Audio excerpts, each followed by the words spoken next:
హోరుగాలులు వీచగా తుఫానులు చెలరేగగా మాట మాత్రం సెలవీయగ నిమ్మళమాయెనుగా.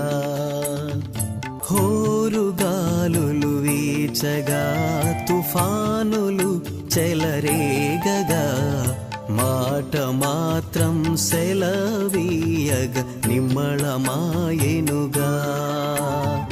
యేసేని నావిక భయము చెందకు నీవిక, యేసేని రక్షక కలత చెందకు నీవిక. కళ్ళల్లో కన్నీరెందుకు, గుండెల్లో దిగులెందుకు, ఇక నీవు కలత చెందకు. నెమ్మది లేకున్నదా